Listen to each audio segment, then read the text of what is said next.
Well, welcome everyone to the first CSD seminar this semester.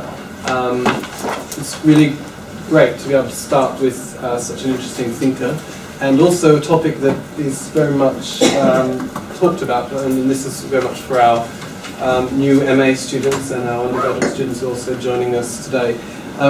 But the title, and Nicholas Rengger is obviously come down today from University of St Andrews and is Professor of Political Theory and International Relations at the university. He's also been long involvement with organisations in international relations, most notably the British International Studies Association and also the Review of International Studies. But the title of the talk today is Realism Tamed or Liberalism Betrayed? Dystopic Liberalism and International Order. So thanks, Nick.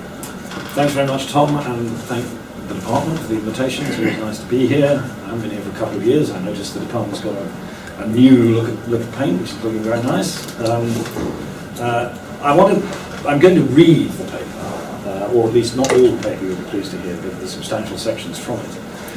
But before I do, I just wanted to put it into a context. It was written originally for a conference that was held a few years ago. It was an interdisciplinary conference on the future of liberal thought. And it was very, very interdisciplinary. There were political scientists, political theorists, sociologists, philosophers, lawyers, theologians, IR people. So it was really very all over the place, you might say, but very interesting as a result of that. And there was a section on, it was called, if I can remember rightly, Subterranean Traditions of Liberalism. And I was invited to say something about that. So the original version of this paper was in that section, although I don't think that what I'm talking about is particularly subterranean. I think it's fairly open. But it certainly is not a dominant way of thinking about liberal thought. And I thought it might be interesting for that occasion to look at it a bit synoptically, trying to look at it, as it were, as a particular version of liberal thought. And then after that, so there is a book version of that coming out in which this will appear in a slightly truncated form.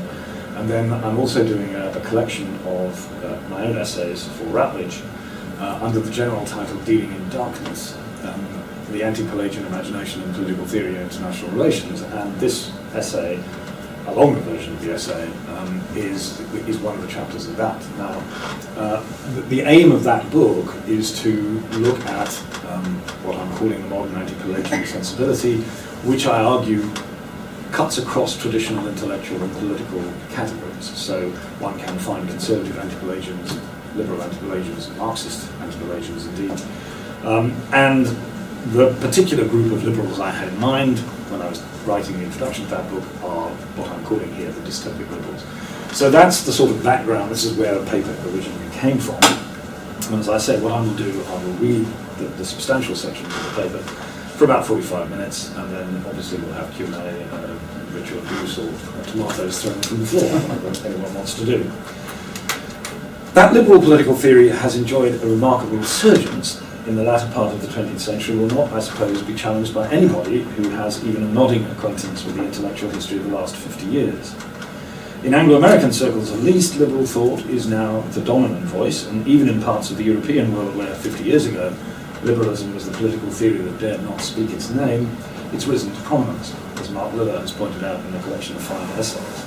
Even those critical of liberal thought, as much post-structurally inclined theory of course is, often take their starting points from liberal claims or use liberal ideas as a peg on which to hang their own criticisms or their own thoughts, a sign, as Gramsci would have been quick to remark, of hegemony, if ever there was one. One area where this is often not supposed to be the case, however, is international relations. Here, or so the traditional story has it, the dominant voice has been, and perhaps still is, something called realism. And liberalism was at best a challenger to that hegemonic tradition, an important presence to be sure, but certainly not a dominant voice. I think, in fact, that this has always underestimated the power of liberalism in international thought, but be that as it may, today liberal thought is increasingly influential and in certain areas, I think, could be said to be dominant. Certain claims, the liberal or democratic peace thesis, for example, or liberal peacemaking theory, much discussed by people in this department, have become almost an orthodoxy, even at least in some circles, an unchallenged assumption. And in international or global political theory, to use this term to mark out a term of normative and ethical reflection, on the substance of international relations, it's the liberal voice, at least in the Anglophone world, that is now the dominant one. Now, all of this, of course, rather begs the question of how we are to understand the term liberal in all of the above. For it is as truth as general as that of revival and liberal theory itself that the form of liberal politics is much disputed. Indeed, it seems sometimes that so many claims can be reasonably described as liberal as to render the term useless as a general term of art in political theory. When thinkers as disparate as Hobbes, Locke, Montesquieu, Kant, Bentham, Tocqueville, Mill, Green, Arnold, Hayek and Rawls, who can all, fairly enough, be described as liberal thinkers, one must at least begin to ask about the continued utility of the term itself. Important as that thought might be, I won't pursue it further on this occasion, though we can pick it up in Q&A if people want to. Rather, I want to explore one particular version of liberal political thought and offer a reading of it in the context especially of international politics. I do so both because I think that it's an especially interesting version of liberal political thought, but also because in the ways in which it's been best rendered, it contains, I suggest, a flaw that threatens to tip it into incoherence at precisely the point where it most needs to be most clear. And this flaw is perhaps most visible in the context of international politics. Indeed, to tip my hand in advance, I will suggest that for all its power, and despite what I would see as its clear superiority to more generally dominant forms of liberal thought, it ultimately shares one illusion with those dominant forms, and it's that illusion that threatens its central insight.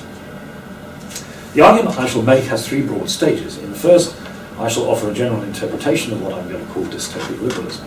It will, of course, be a composite, but I will try and outline what I take to be the essential claims of this version of liberal thought, not all of which would be endorsed by all I associate with it, but the most important ones certainly would be. The second stage will be to focus on how this form of liberal thought has understood international relations, and the third will then pose a problem that I suggest is potentially ruinous for dystopic liberal thought and see whether dystopic liberalism has a response to it. I will suggest that at least in its present form, it doesn't. And finally, I will close the paper by offering an alternative thought about liberal thought and suggest a rather different trajectory that might prove more fruitful, that might also have costs that liberals, even of the dystopic kind, might not be prepared to countenance.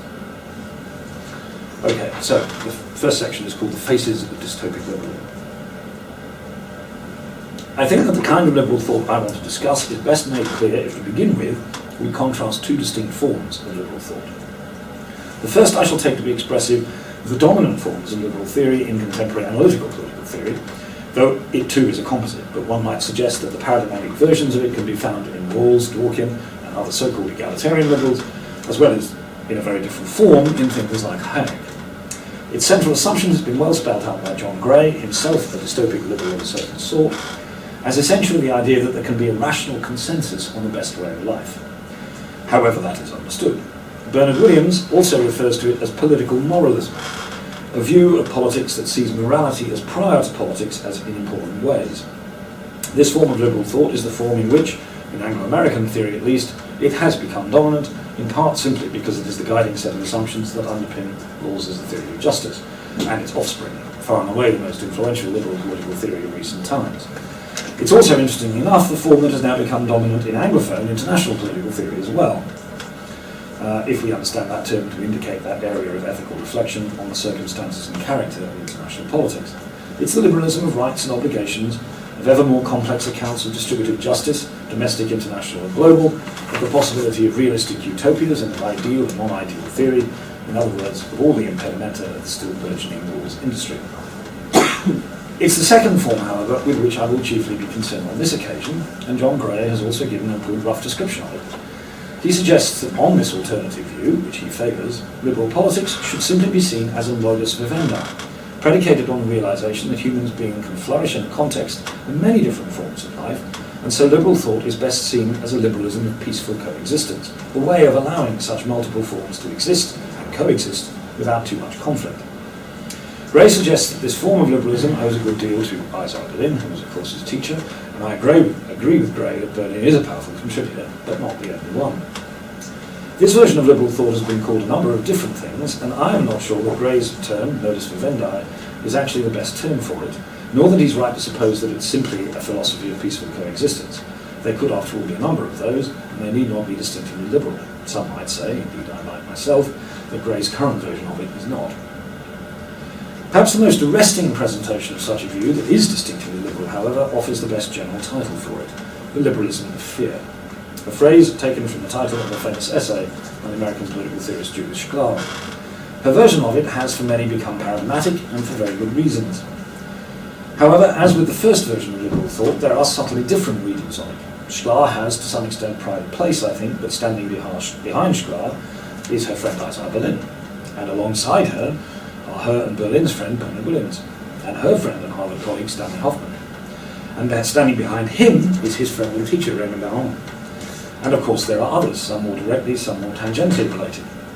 Some other names that I might fit in would include George Cato, Stephen Holmes, in France Pierre Hassner, and among the younger generation Mark Liller and Ariel Kolomos. While of course it is the case that each of the aforementioned thinkers gives subtly different readings of the essence of liberal thought and practice, it is, I think, fair to suggest that they share certain common assumptions, and in particular that they base their liberal thinking on one shared assumption above all.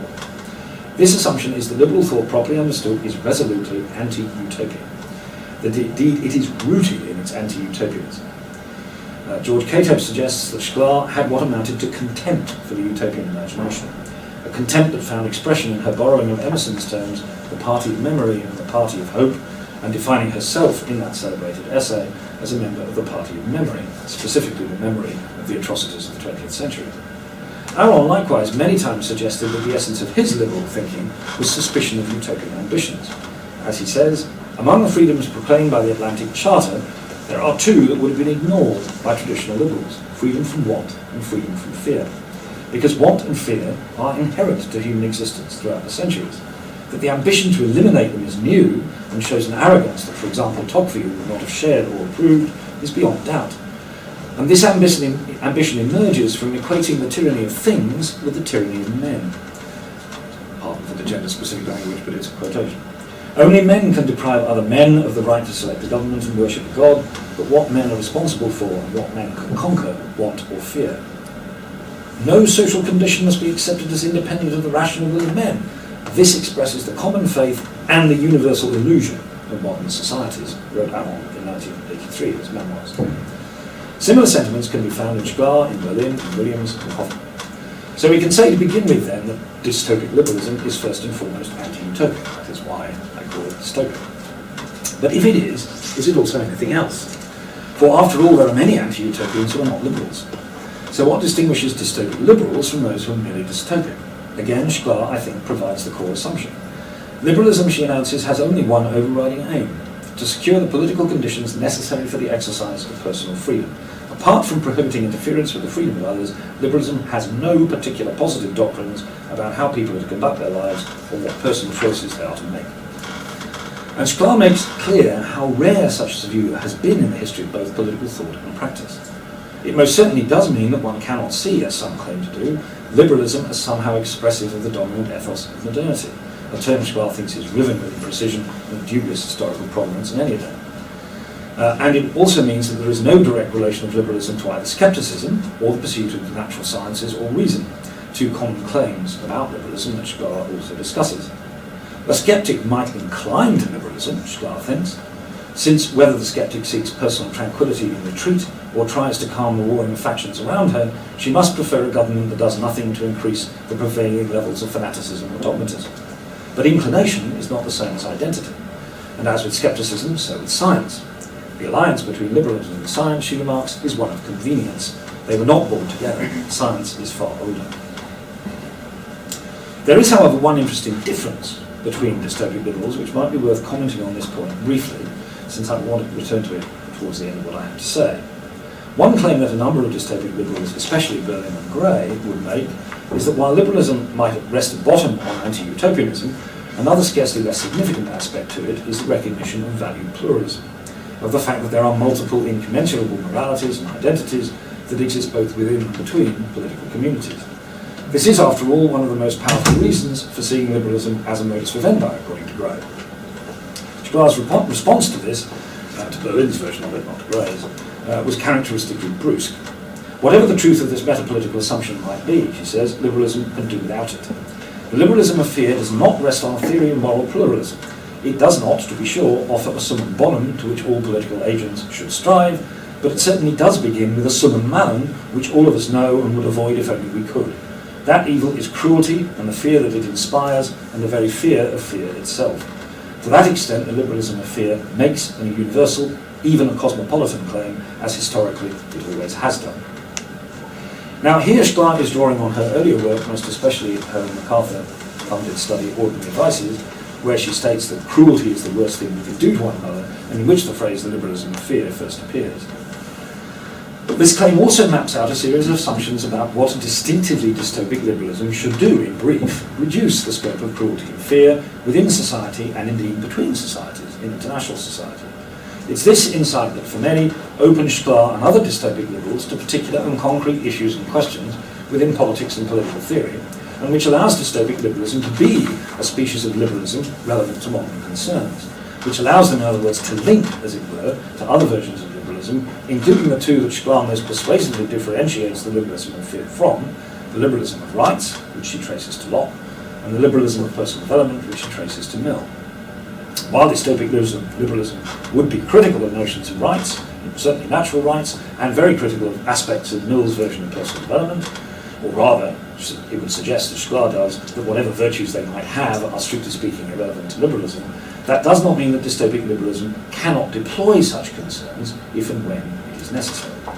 Bernard Williams, for example, argues that rights can follow as a central plank in reducing the scope of cruelty and fear, since they can be seen as one necessary protection against the threats of power, and has further argued that if one sees rights so, they can be divorced from any specific liberal, moral and or metaphysical assumptions that might make them problematic in terms of general acceptance.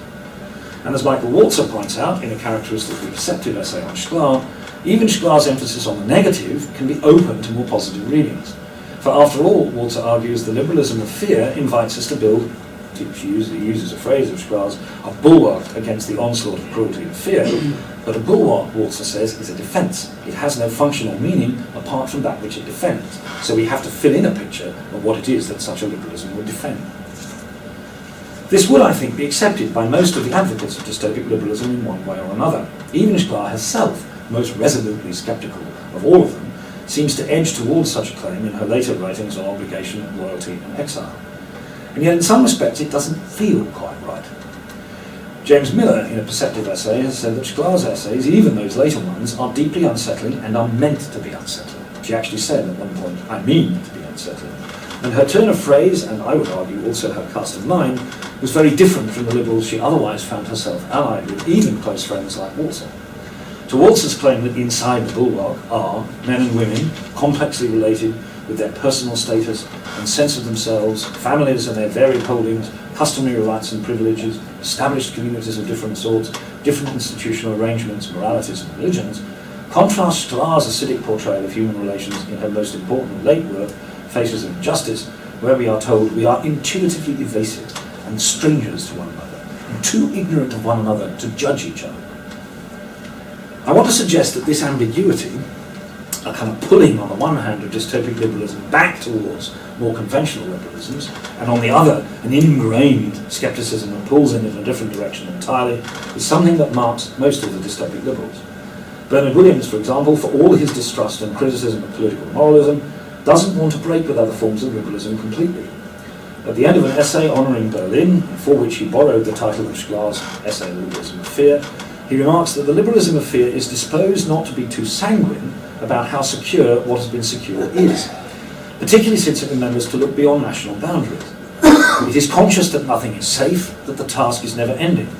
This is part of its being, as Judith Sklar said, resolutely non-utopian. But that doesn't mean it is simply the politics of pessimism that has not collapsed into the politics of cynicism. In the words that Sklar quotes from Emerson, it is very importantly the party of memory, but at least in good times, it can possibly be the party of hope as well. But that, I think, is the key question. I don't think that Sklar thought that in a relevant sense, her form of liberalism either could or should be the party of hope. But Williams is correct, however, in one thing. One of the central planks of the dystopic liberal imagination is a recognition that you cannot rest secure within national boundaries. It's that recognition that drives dystopic liberals into thinking about international relations. How do they understand it then, when they do? So the second section is called Dystopic Liberalism and Universalism. Dystopic Liberalism and International Order between Realism and Universalism. The dystopic liberals I've chiefly discussed so far have in the main offered only scattered remarks about international relations, though that's not true of Gray's most recent work, who has deeply engaged in thinking about aspects of contemporary international relations over the last decade. But the two thinkers mentioned above who certainly have reflected with great acuity and at considerable length on the problems associated with international relations are, of course, Rengger and Stanley Hoffert. I want therefore to say something about how these writers have seen the problems of international relations in the light of the dystopic liberal concerns that I mentioned above. And we'll begin with Aron. To do this, however, I need first to say something about how Aron understands the problems of international relations in general, before turning again to the way Aron as a dystopic liberal might see them. For Aron, any theory of international relations must include both an explanation of the topic and moral reflection on both the topic and the explanation of it. Neither, indeed, is really possible without the other. Normative implications are inherent in every theory, he argues, before going on to say that in his view the essence of interstate relations raises two praxeological problems and are all. When the reviews of Peace and War first came out in the early 60s, American international relations theorists in particular found the notion of praxeology very, very difficult to get their head around. And so I suspect this is one of the reasons why Aron's work on praxeology has not been picked up with quite the care that I think it deserves. He calls these two problems the Machiavellian problem and the Kantian problem, and identifies their essences respectively the problem of legitimate means and the problem of universal peace. For Aron, legitimacy was always a tension-filled contradictory concept in the international realm.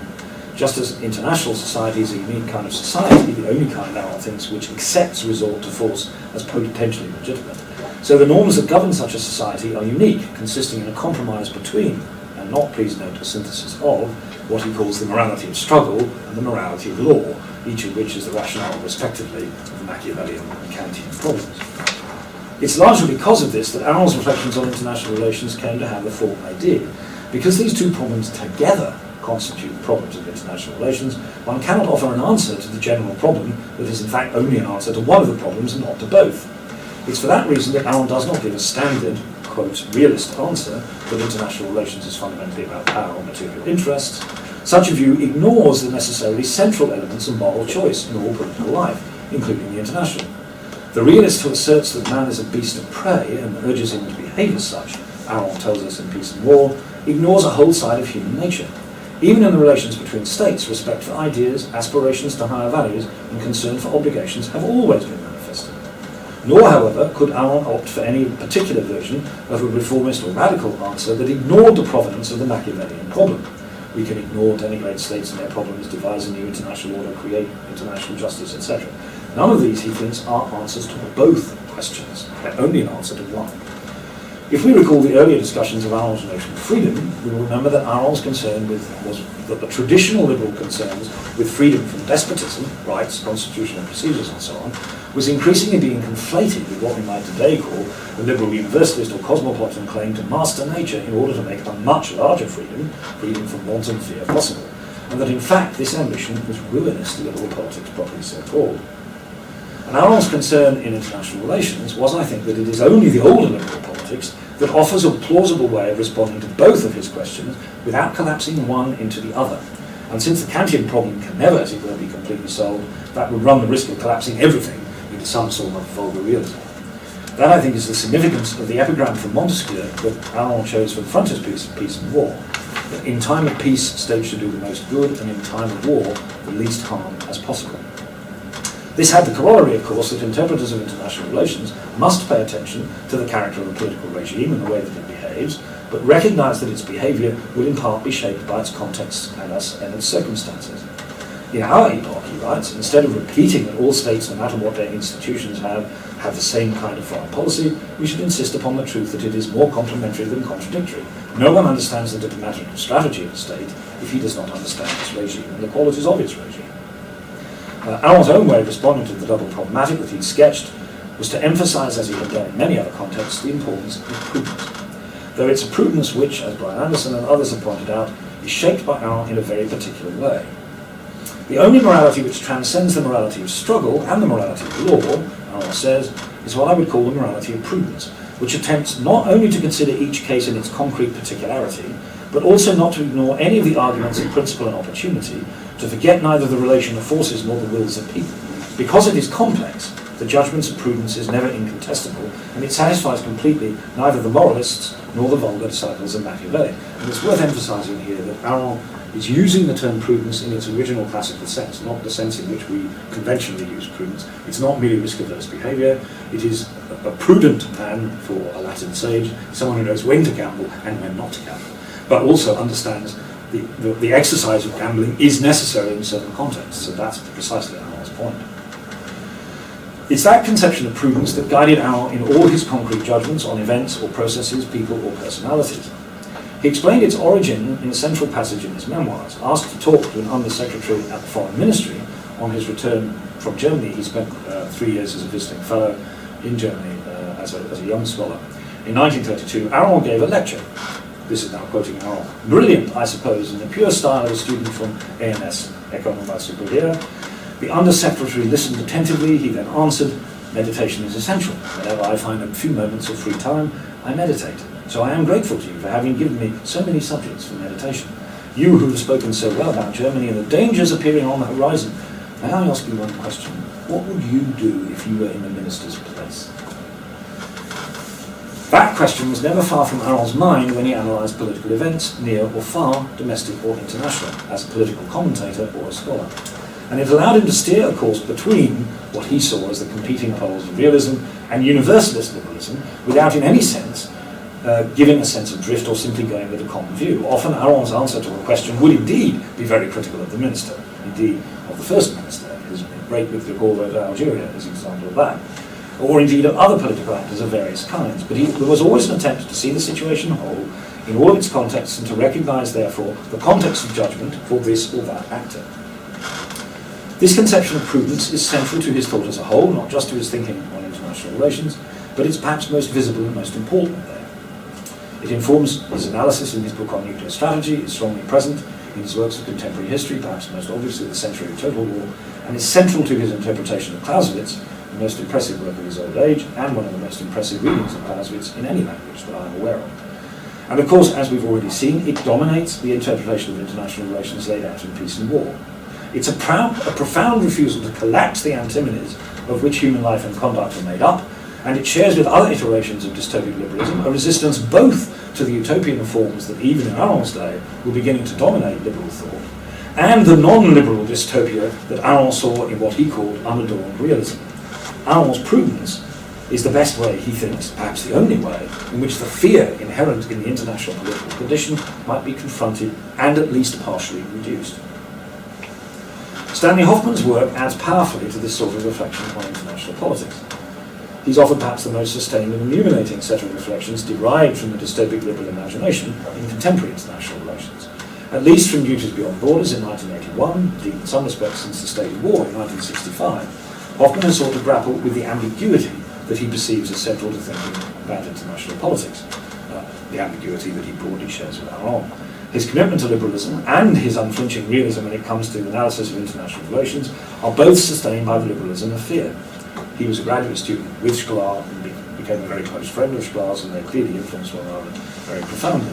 As he puts it, realists who are pessimistic about human nature and about the nature of states, but concerned about the survival and welfare and the freedom and the capabilities of human beings, idealists who are appalled by the huge gaps that separate theory from reality, could surely meet around the non-metaphysical liberalism that Judith Sklar has called the liberalism of fear. A philosophy and ethics centered on the fight against and prevention of cruelty, oppression, fear, misery, and injustice, evils experienced by most human beings in most contexts across history.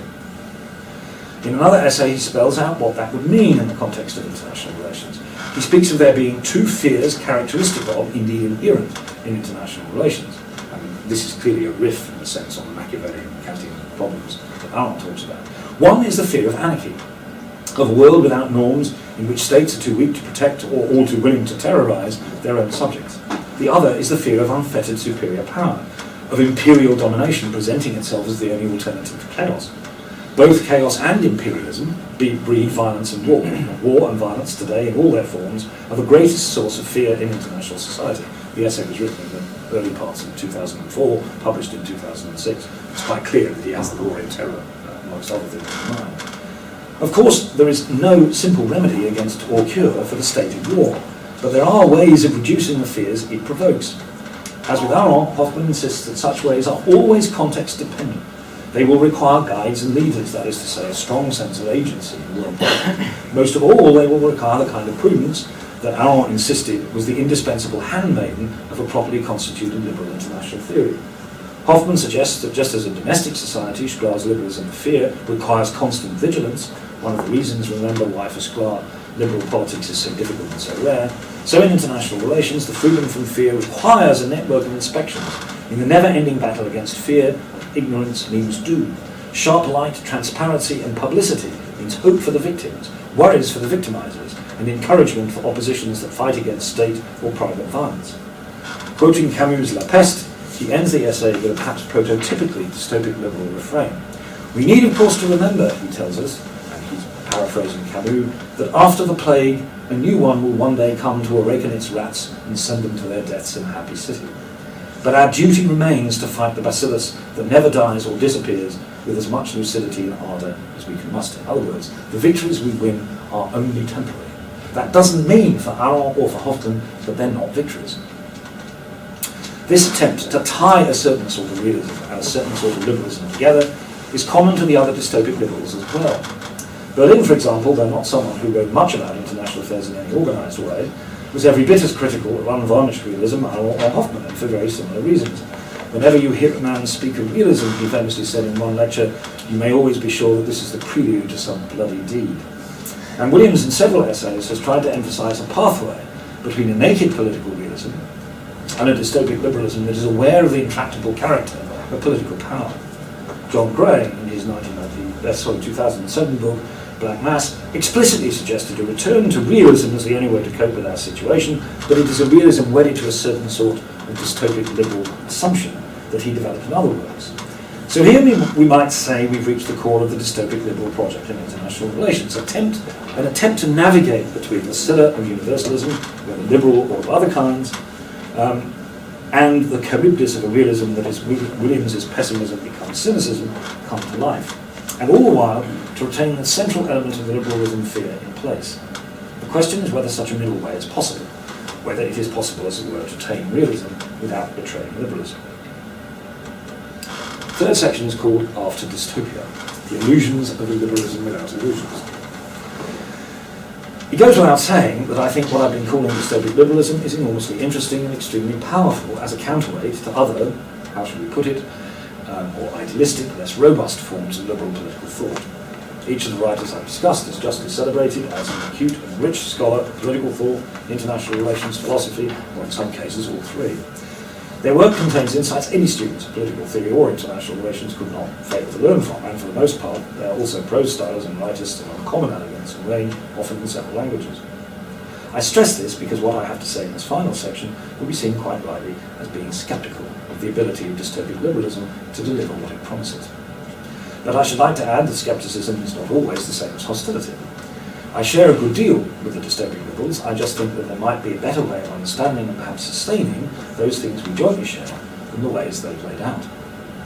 In the end, I think we come back to that ambiguity that I noted at the end of the first section above. The resistance, even of the most committed to a form of dystopic liberalism, to give up on the politics of hope, and the fate of dystopic liberalism if they do. Indeed, my own view is that this ambiguity runs all the way through dystopic liberalism, and for one very clear reason, that is noted by Sklar, and to which I drew attention above, though not in the form in which I now want to deploy it. One might, I suppose, put it this way. The manner in which dystopic visions and liberal ones are related always needs to be spelt out. A case in point is Sklar's claim that skepticism and liberalism are not directly related, although skeptics may incline to liberal thought. The point, however, is what happens when those who are both skeptics and liberals, like Sklar, face a situation where skepticism and liberalism point in opposite directions.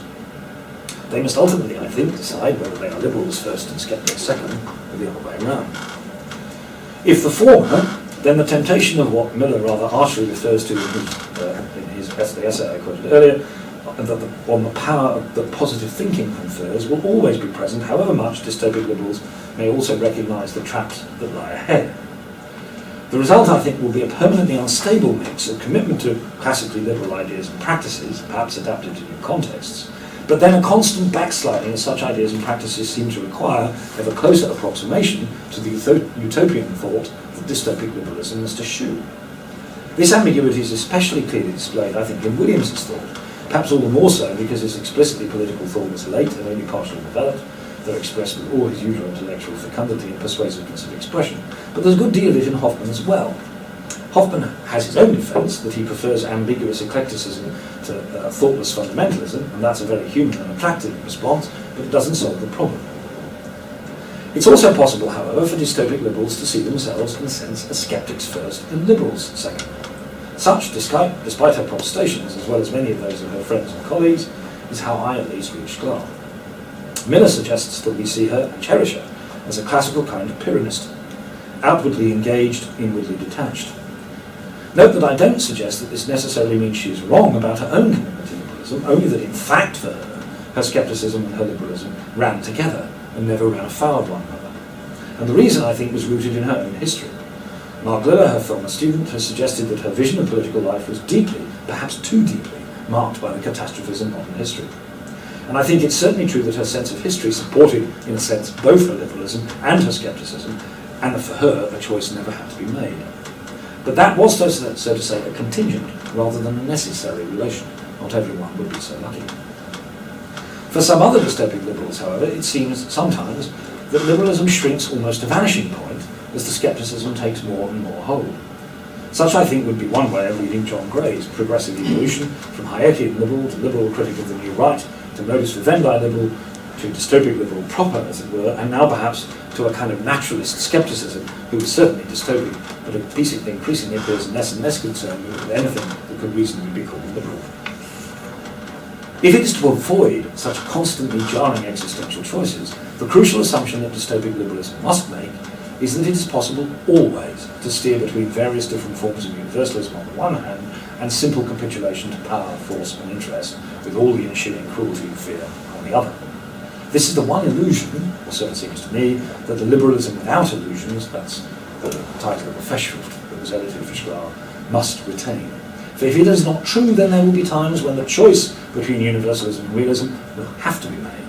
And if that is so, then dystopic liberalism, while it doesn't exactly betray liberalism, cannot ultimately safeguard it. Perhaps after all, nothing can. Since inasmuch as one cleaves to universalism, one would have to let in utopianism once more, and thus the central plank of dystopic liberalism falls. And it most certainly cannot tame realism, as sometimes realism in any of its various forms, and realism is almost as Protean a tradition as liberalism is, will simply become the default position of those who have dystopic views about human relations and whose scepticism trumps their liberalism. But it seems to me that on their own premises, one cannot assume that there is always a middle way. Everything will depend on the context, on history, perhaps on just plain brute luck. Perhaps that is why liberalism, as Sklar understands it, is so rare and so fragile. The conditions for its emergence, and certainly the conditions of its being to sustain itself over time, are going to be very difficult to find and almost impossible to deliberately create. That doesn't mean that it can never happen. I, with Sklar, think that it did happen, and that at least aspects of it still exist. And with Sklar too, I think there are good reasons for being pleased when such occasions and such conditions occur. But perhaps I also agree with Sklar of the faces of injustice, that much, perhaps most, of human life is lived outside those sorts of conditions, and we cannot stop living because the conditions for liberal politics, as she understands them, are not present. This is also the point that Gray makes towards the end of Black Mass, and is perfectly well taken, even if I'm not inclined to accept the diagnosis that leads Gray to make the point. Such a view certainly does then suggest, to an extent at least, a politics with a good deal of negativity in it. One must deal with an intractable world as best one can, and with what resources one has at one's disposal, both domestically and internationally. But I suppose where I would differ from Sklar and from Gray, and from dystopic liberalism in general, is that it doesn't seem to me that first of all there is anything particularly to be known in this, nothing to be dystopic about.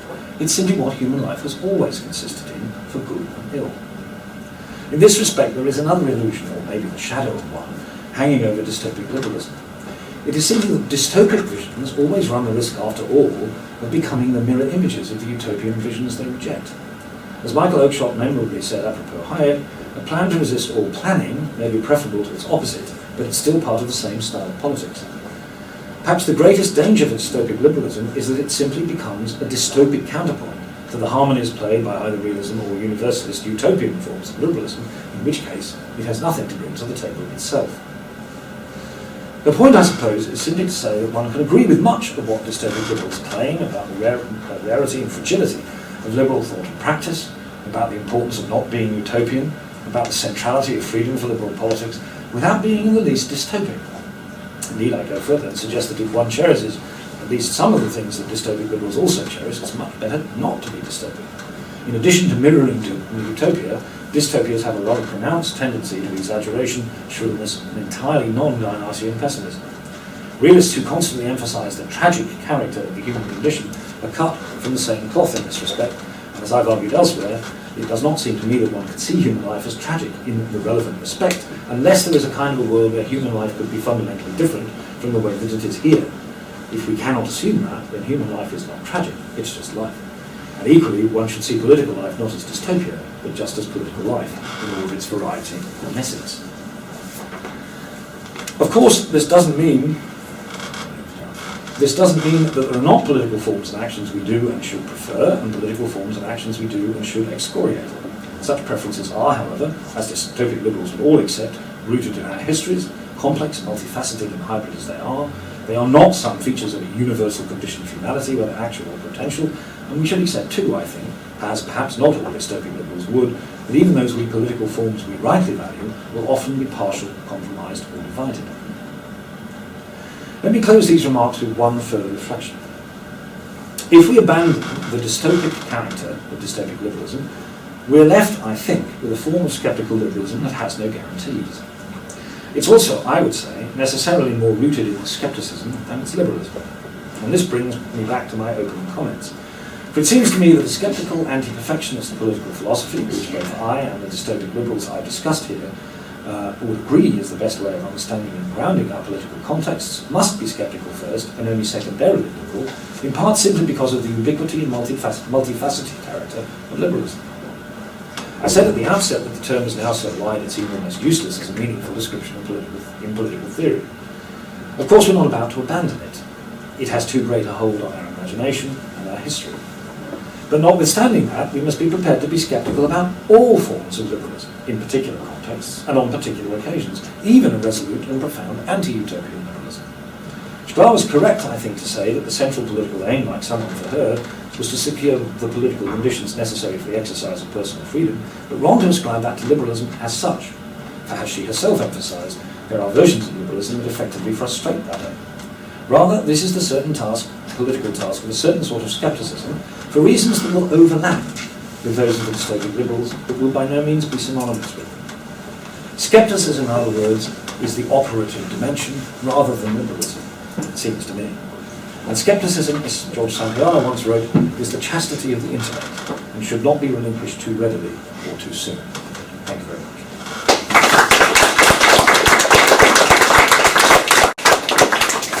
Thanks.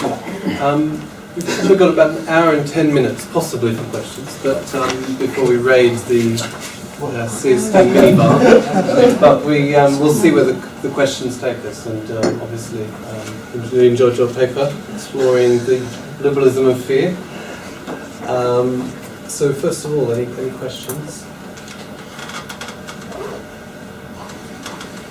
Ricardo? I can't really believe we're going to go for an hour and 10 minutes. That's the CSD version. 2 hours. This will become liberalism boring.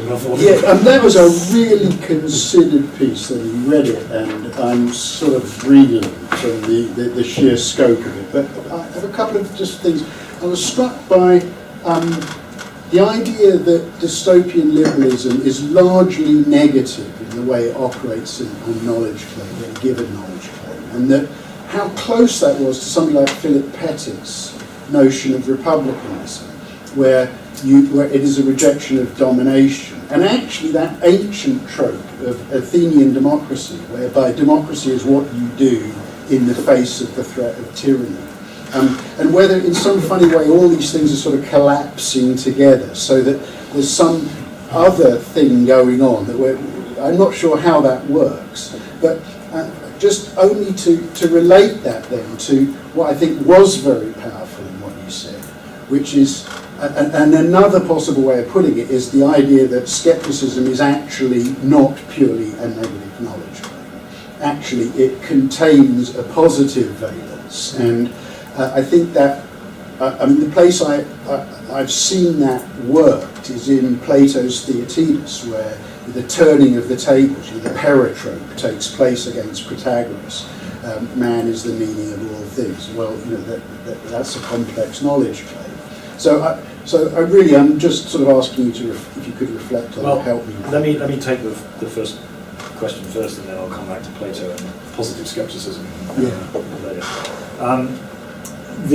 I think there are interesting parallels between what I'm calling dystopic liberalism and republicanism, but the Republicans are running shy of it, and I think that's partly because they don't want to be seen as liberals. So the notion that dystopic liberalism, a form of liberalism, is something that they are worried about. Anecdotal evidence is always the strongest, of course. We have a lecture at St Andrews every year called the Knox Lecture, which is a lecture named for a former principal of the university. And last year, or earlier this year, so last academic year, the speaker was Quentin Stern. And in the context of the discussion after the lecture, I mentioned Schlar and said, because he, of course, was a friend of Schlar's, contributed to the Festschrift that I cited. And I said, so how close do you think republicanism, the kind that you, Philip Pettit and others have developed, is to the kind of liberalism of fear that Schlar developed? And he was very, very cautious in wanting to draw too close a parallel. He was, as always, enormously eloquent, saying, well, of course there are parallels, but the first thing is he wanted to argue that Schlar's liberalism of fear is not about non-domination. It's about, if you like, a positive thing. It's about the conditions of personal freedom. And personal freedom, he suggests, for her, as for Berlin, is essentially a negative condition. And so the argument is that republicanism takes the argument one stage further by saying that, as he did himself in his inaugural lecture as Regent Professor, by saying, look, there is a kind of version of freedom that is neither negative nor positive, because it doesn't emphasize active freedom, it emphasizes the possibility of constraint. So freedom is non-domination, which is the Republican flag, is a step further than the liberalism of fear, precisely because it says, Schlar, potentially, people could be free in a negative sense, in a liberal context, but still constrained in a Republican sense. So the classic version is the slave who is in fact not in any way mistreated by their master is still a slave.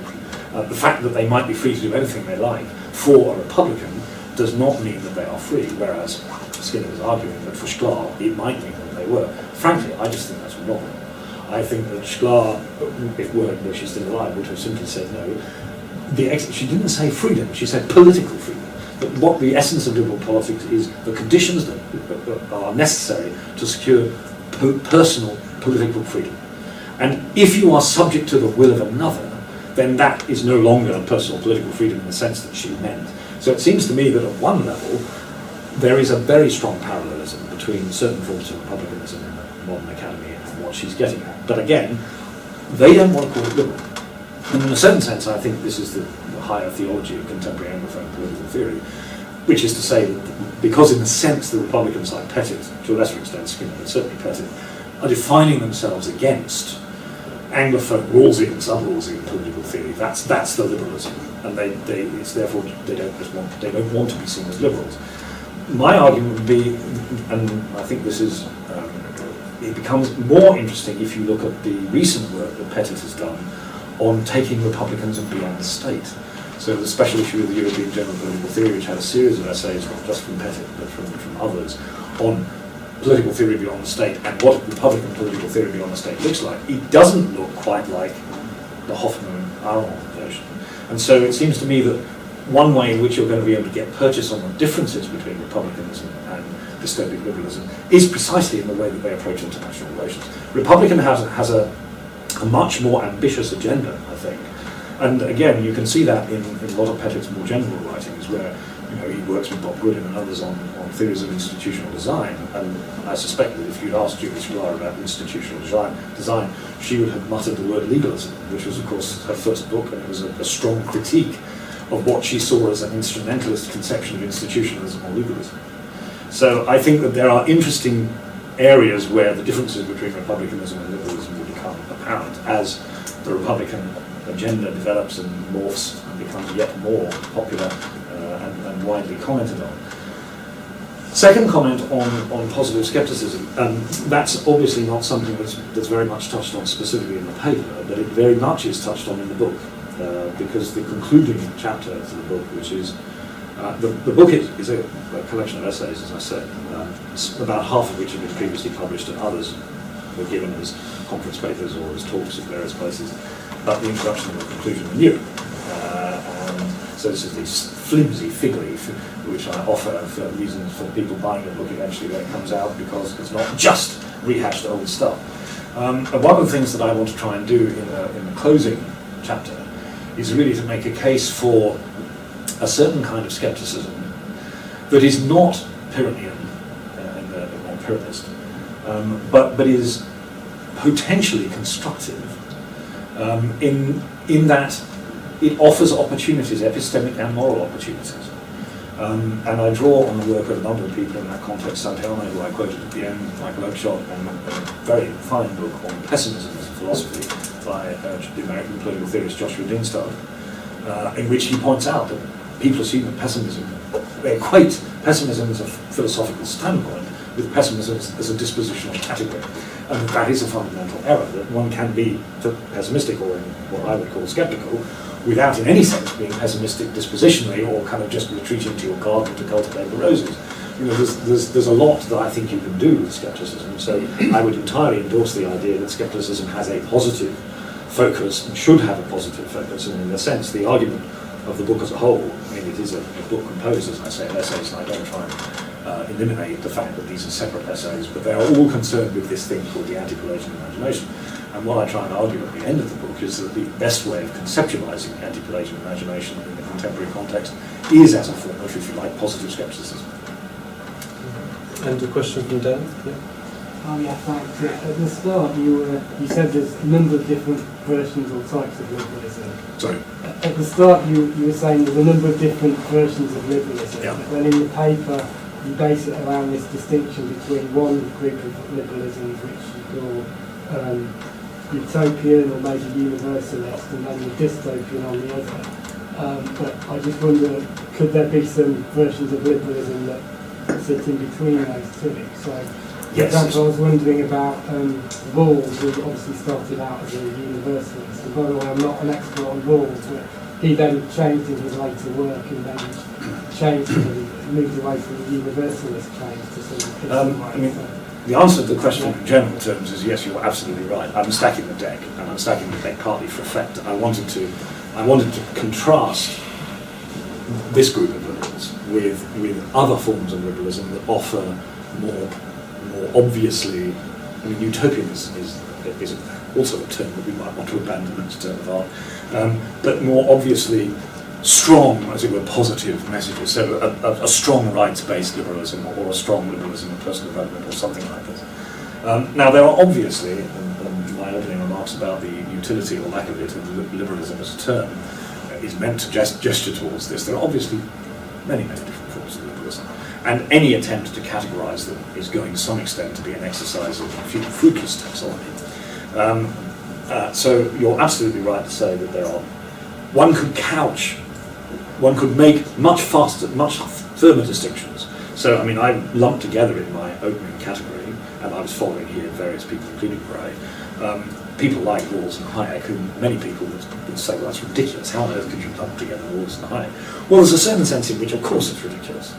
Rawls and Hayek don't occupy the same mental universe at all, in many respects. But there is this one thing that I think they share, which is the claim that there is a way of kind of somehow making everybody's life plans cohere. They disagree profoundly about the way you do that and what the agents, the drivers are, and everything else. But that is the kind of thing that I think is the hallmark of what I'm calling this dominant form of liberalism. And when I say dominant, I think it's the dominant form to some extent in the academy, or at least in the Anglophone academy, and to some extent in politics. So if you talk to somebody who is not engaged in the somewhat arcane activity of academic inquiry into politics, And you talk about liberalism, they'll very often say things like, well, it's about human rights, or it's about the rule of law, or it's about these sorts of things.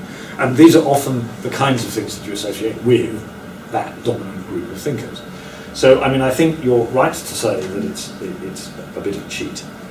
But I think for heuristic purposes, it's a fair cheat, if you like. And I do think that there is something that is specific about the people that I was writing about here, which is they're resolute. And Sklar is the most resolute, but they're all pretty clear about this.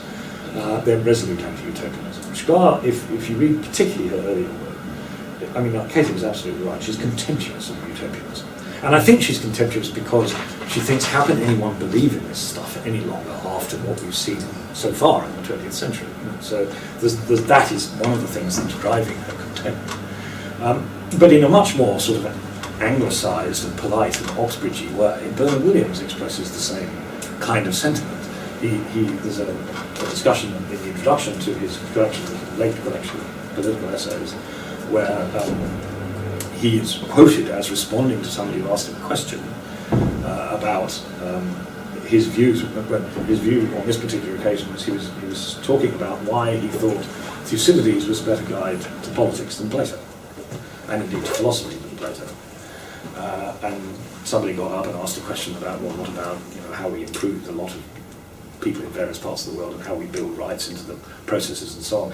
And Williams responded with a sort of look of withering disdain and then said, yes, that's the sort of misplaced sentimentality I would associate with an advocate of the United Nations organization. And so I think that there was this rooted contemptuousness of a certain sort of utopianism that underpinned them all. And it's not true of Williams, and it's not really true of Berlin, although there's an element of it in Berlin, but all of the others had very, very first-hand experience of the atrocities of the 20th century. I mean, Hoffmann was in exile twice.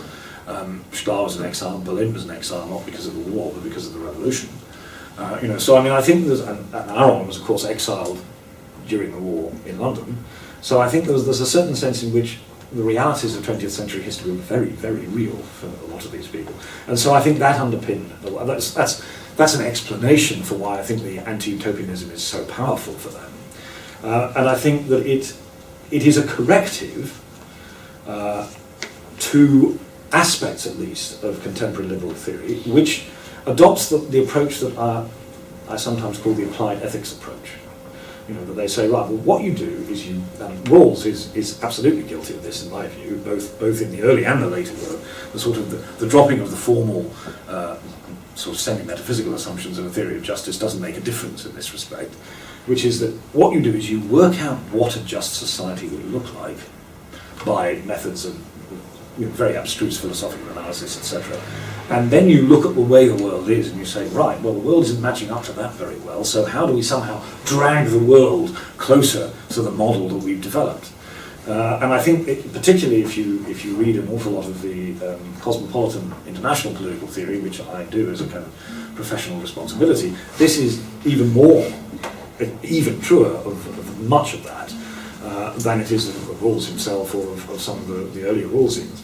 So it seemed to me that the distinction that what Sklar is really saying is you start from the reality of the way the world is. You start from, and then you say, well, what is the essence of liberal politics? The essence of liberal politics is you secure the conditions necessary for the exercise of personal political freedom. That's it, nothing else. It's not the job of liberal politics to do anything about distributive justice. It's worth emphasising that her argument later in her career, she stayed true to that, although she said, but that's not a reason for saying that distributive justice is not an important concern. So we might want to think about issues to do with distribution of resources or wealth or whatever, because for social stability, for moral reasons, etc. But it's nothing to do with liberalism. That was the central point she was making, whereas somebody like Rawls wants to say it's central to liberalism. So I think it's fair to make that general distinction, even if, you're quite right, it's a bit of a cheat. Question from Paulina. Yes, I mean, I enjoyed the paper a lot, and as you were answering the question, I was thinking of Rorty's liberal ironies, and because there seems to be a parallel here, so he stays within the frame of liberal politics, but he kind of gives a more strictly political function. And I was wondering, and again, he goes down the sclero, and a bit, if we think his essay on human rights and sentimentality, he opens it up more to the debate about universalism, particularism. So I was wondering to what extent your argument, skepticism, and your category of this topic, liberalism, where it stands in relation to Richard Rorty. Well, I mean, I think Rorty is a skeptic of a sort, that's certainly true. He's principally skeptical about the strong kind of epistemological and metaphysical claims that he associates with the mirror nature thesis in the context of philosophy. And as a result, he thinks that everything that flows from that needs, as it were, to be rewritten in other ways. So the work that he emphasised towards the end of his life was really about achieving our world, and it's about, one unkind critic called it rewriting rules without the philosophy. Because there is a certain sense in which if you read what Rorty actually values in achieving our world, it's pretty much what Rawls values. There's not a lot of difference in terms of the nuts and bolts of, it's broadly on the centre-left in American context. It's also strongly patriotic. I mean, it's achieving our country. There's a sort of strong national element there, and there was also very strong patriotism in Rawls, which comes out, I think, in the Law of Peoples. I mean, he wants to, he emphasises time and time again that he's not a cosmopolitan. So he's critical of people like Chuck Bites or Tom Pogge, who are very strongly cosmopolitan, who say it should be a kind of global original position and all of that. No, we're staying with peoples. He doesn't like the word states because there's all unpleasant Weberian connotations, I think. But peoples, these peoples are contained in political communities that are somehow sealed, and there are only very limited duties of what to do in the context. So, I mean, I think the actual politics that would separate what somebody like Rawls and somebody like Rorty would be pretty minimal. Now, there is this thing about liberal irony, and some of Rorty's essays that touch on that, where I can't remember which of the essays is one of the essays on contingency, irony and solidarity, I think, where he talks about we're citizens of Alexandria, we're sitting here and the empire is declining and we just sit here and be ironic. To which I suspect a number of people have said, yes, that's why the empire fell in the first place. Irony, it seems to me, is often a companion of skepticism, but it isn't the same thing as skepticism. It's certainly not the same thing as what I'm trying to do in the latter part of the final essay of this collection. That doesn't mean to say that a good skeptic cannot be ironical. But I don't think they're ironical in quite the same way as Rorty. I mean, Rorty used irony as a kind of solvent to dissolve all of the kind of distinctions that he didn't like. So he wanted to dissolve the distinction between philosophy and literature. So the way in which, one of the ways in which he does that is to say that when one is writing philosophical literature, one is using irony. So one can talk about the language of epistemology or something, as long as one doesn't really mean it, because that is going back to the old Descartes to Kant story, which he thinks he's effectively demolished in the philosophy of the mirror of nature. So there's a sense in which I think Rorty's irony is certainly not the dystopic liberalism. In one sense, Rorty is sort of a utopian. I think he sees the therapeutic value, if you like, of certain kinds of utopias, and that would, I think, have got a sort of derision from Schlar. And in that sense, I think he is very different from them. In my context, I think that I am more persuaded that there are certain essential philosophical categories that it is a bad idea to lose, although one has to be sceptical about all of them. But I don't want to dissolve the categories completely, and so merely have, as it were, as I think Rorty had reached pretty much by the end of his life, the view that philosophy was completely dead as a subject. And that, in a sense, there was only literature and irony. And there was obviously the hard sciences and there was maths and things like that. But even there, I don't think he wanted to assert any kind of strong truth claims or strong truth values. And I think that's a step too far for me. But it's unquestionably the case that Rorty, there isn't an essay on Rorty in the collection. I did think about it at one point about whether I should write an essay on Rorty, and I do talk a bit about Rorty in the introduction. Ron and then Jamie. Thank you very much, Nick. Very interesting. I've got 3 questions. I'll make them very brief. I mean, just one which is slightly uninteresting in some ways, but just when you were talking about the Scylla and Charybdis and via media and ways, it just reminded me of the English school. In such relation. I just wondered to what extent, I suppose this question, are they dystopic? Become, as it were, ossified. Mills used the term crackpot realist to refer to his... Well, and I think there are plenty of those. Not terribly There are plenty of precise, those. but- But I mean, one of the things that Morgenthau, for example, was a very early critic of the first generation of neoconservatives. The Irving Crystals, the Poderates, most of whom he knew, of course, personally, because they moved in the same circles. And he saw very clearly the sort of ideological components of the neoconservative agenda and was very strongly opposed to it. And of course, who were the chief villains for the neoconservatives? It was the realists. It wasn't radical left, because in fact most of the first generation of neocons had originally been on the radical left, and it was people like Kissinger who was public enemy number one, because he wouldn't use the ideological language they wanted him to use in the context of the Cold War and the context of détente and all of that. And who was it who organised the big letter opposing the Iraq invasion in 2003? John Mearsheimer, the leading contemporary academic realist in the US, and signed by virtually every major realist scholar in the US. So, I mean, the point here is, it seems to me that the categories, I suppose I would respond to you by saying that the categories that I'm trying to scramble, I mean, in this paper, specifically because of the language that is used by Hoffman and Arrow, I'm using the terms like realism and universalism because that's the terms they use. But in the introduction and the concluding essay, I try and make it clear that those categories need to be scrambled quite considerably if we get much of a purchase on what I'm suggesting is a more useful way of cutting up the political and intellectual terrain, if you like, which is this conceit, which I confess is a conceit, but I like it, so Pelagian and anti-Pelagian. So there is absolutely a problem with what you might call failures of imagination. And those failures of imagination occur on the right, and they also occur on the left. And it is not the case that the realists are wholly innocent of them either. But what I think is interesting is if you look at a lot of, certainly, I mean, the people I'm talking about principally in this volume is the first generation of realists, post-war realists, all of whom came of age, they're more or less the same age as Berlin and Aron. They come of age in the interwar period. They are, as I say, most of them are on the left originally, most of them remain on the left. Some of them are influenced by people like Christian socialists. So Arnold Wolfers was a Christian socialist disciple of Paul Tillich. And they never completely abandoned a certain radicalism. It comes out in odd ways.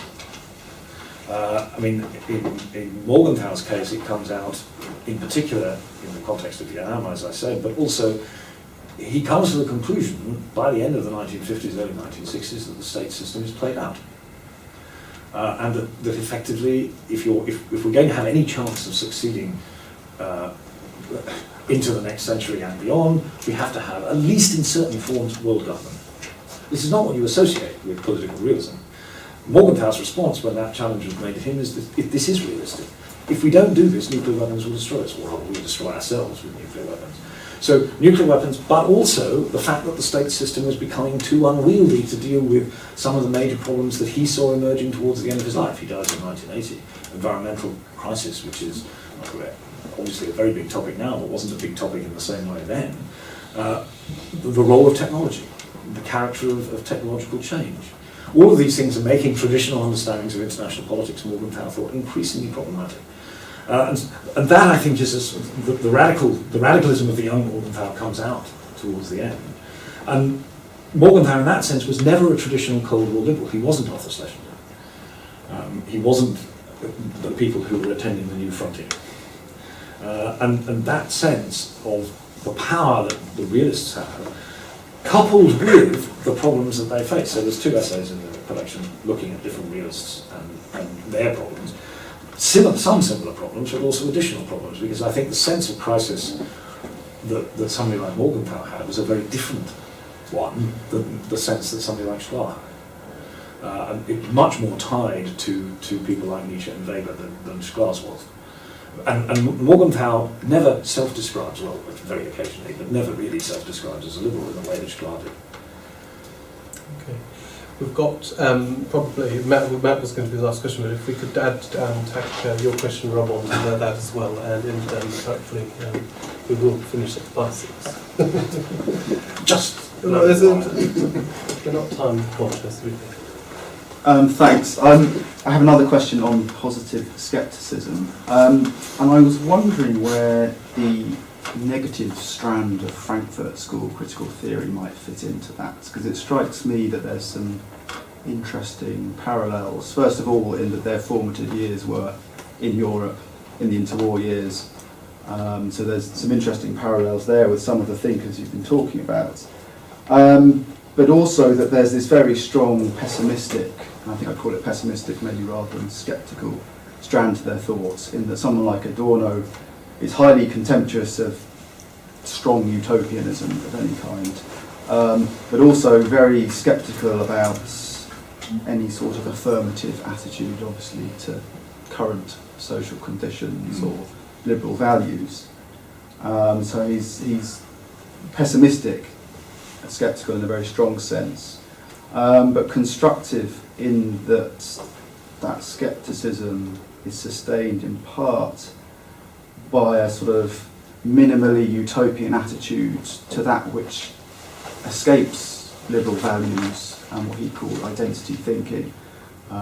So what he labelled non-identity, objectivity, nature. Well, I think you're absolutely right to say that there's a very strong strand of dystopianism, if you want to put it that way, in certainly Adorno, but in a number of that generation of the Frankfurt School. The Dialectic of Enlightenment is a pretty dystopic volume in many ways, and I think you could argue, indeed I did argue in an article I published a few years ago, that Adorno in fact becomes increasingly pessimistic. And there is an obvious reason for this, that if instrumental reason is necessarily corrupting and commodifying, fetishizing, then it's quite difficult to see how you're going to get any straightforward political action, since instrumentality is built into the notion of political action at some level. So if it's necessarily problematic, you've got a problem. And I think Adorno, to some extent, towards the end of his life, got himself kind of boxed into a cage, if you like, because he couldn't see how the kind of change that he would have advocated or thought was appropriate could be brought about, given his analysis of the transmogrifying character of capitalism, which he thought traditional Marxist analysis completely underestimated the extent to which capitalism could reinvent itself. And I think that's why he becomes ever more obsessed with those areas of life that he thinks can resist commodification. So music, art in general, but music in particular. And music of a sort, I mean, this is why the disciple of Schoenberg and the whole tone system sees that kind of avant-garde music as resisting commodification. As an unkind critic, it resists commodification because nobody wants to listen to it, which is a bit unfair. But I think that it's precisely his dystopianism, if you want to put it that way, that pushes him in those directions. Although there's quite a lot of work, and some of the couple of the biographies that came out recently, I note, suggest that he was kind of working his way through some of that and was becoming a little more hopeful again, just in time to meet St. Peter, as it were. So I think that is absolutely right. And of course, the other thing, going back to your question, there are points of contact between people like Morgenthau and Adorno. I mean, Morgenthau knew both Morgenthau and Adorno. He wrote reviews for the Zeitschrift für Sozialforschung. He was kind of on the fringes of the Frankfurt School. He was never a Marxist, but he certainly knew them and liked them. And there's an interesting development now in the kind of political theory in our area. So Bill Scheuermann, who is an influential contemporary critical theory writer, not an Adorno person, but certainly somebody who's written very extensively on Frankfurt School critical theory, wrote an intellectual biography of Morgenthau, and has now written a book on what cosmopolitan global reformers can learn from realism. And his argument is that again, there is a lot of parallelism between that generation of German radical intellectuals, Frankfurt School intellectuals and some others, and the realists who in the end emigrate to America but don't go back. So, I mean, the Frankfurt School, a lot of them did go back. Roland Horkheimer went back. Not all of them, Fromm didn't, Lowenthal didn't. But the people like Morgenthau and Wolfers and so on stayed. But that link is something that, as it were, is available to be resurrected. And that's what Bill Schroeder's last two books has been trying to do, and does with a lot of interest, it seems to me. So you're quite right to say that this is a link. It was in the days when realism was seen in a very one-dimensional sense. It was a link that nobody would have even occurred to people to make. But I think now people are making it, and the links between those sorts of thoughts and quite a lot of other interesting areas that, again, sort of interdisciplinary areas that necessarily overlap are being made. I mean, Reinhold Niebuhr, again, one of the great so-called fathers of realism in America, brought Paul Tillich to Union Theological Seminary. And who came as a visiting fellow when Tillich and Niebuhr was there? Dietrich Bonhoeffer. Bonhoeffer had huge influence on a certain form of utopianism in certain kinds of Protestant theology after the war. And there was a reaction against what you might call the demystifying theology of people like Bultmann.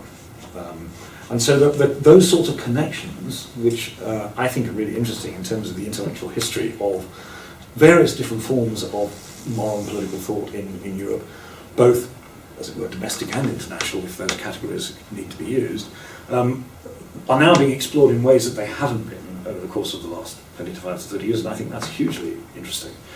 Because I think you're getting beneath the caricatures, whether it be of liberalism or of realism or any of those other categories, and finding very interesting, problematic links, connections, parallelisms, and part of the aim behind the book as a whole is to contribute to that in a I hope, a reasonably interesting way by using another set of categories, Pelagian and anti-Pelagianism, to show how the conventional distinctions need to be broken up if we're to recover as much as we can recover from these kinds of ideas. So final question. Rob. My question is really to ask the question that Isaiah Berlin said, to come to liberty, and not to retreat into the inner citadel. Is there? Sorry. Not to retreat into the inner citadel. Yeah. That we've become disillusioned with enlightenment, if you like. We no longer trust in the universality of Kant's moral law. And you've sort of given this idea of the realist getting that idea from Hobbes and the modus vivendi. We don't need really a morality. And then you also talk about Oxshott and this idea of lived experience. So what do we fall back on? We can't trust in the moral law, and we don't want to live in a modus vivendi. And Rawls argues the modus vivendi is not enough. It has some morality, that's just the liberal sentence. You mentioned Oxshott, and I was thinking some elements of Merleau-Ponty talks about the contingency of lived experience. So what Berlin ended up saying is we need to live by our convictions. It's through that convictions of being free that we become proper individual subjects, and we have a true sense of individual freedom. So I'm asking you really what you propose beyond this positive skepticism. Well, did you want to have it before 6? Before 6 o'clock. Well, in this book, I'm not sure I'm proposing anything. I mean, I think that of the sort that would answer your question, I'm proposing, I hope, various things, but not of that kind, except briefly towards the end of the final chapter. I suppose I would say that I've not said, and I wouldn't say, that we cannot have some conception of the moral law. I wouldn't put it in those terms, because I think the phrase the moral law has very strong Kantian overtones, which I would prefer to avoid. But I think there are, any society or culture has, I would argue, obviously moral traditions within it in this sense. Michael Walzer made the point a long time ago that moral argument, and that of course includes political argument in any society, is in part an exercise in encountering and uncovering the things that particular community feel is important. And that includes, social, for Walzer in particular, social contestation includes, I mean, the book is called Interpretation and Social Criticism, and so it's about how you use the interpretations on offer of a particular tradition to provide social critique, which means you're speaking to values that are deemed to be the appropriate values for your society. It doesn't seem to me that is in any sense an abandonment of the notion that we can have moral principles, moral rules to guide us. What I have always been slightly sceptical of is the notion that we achieve our sense of these moral rules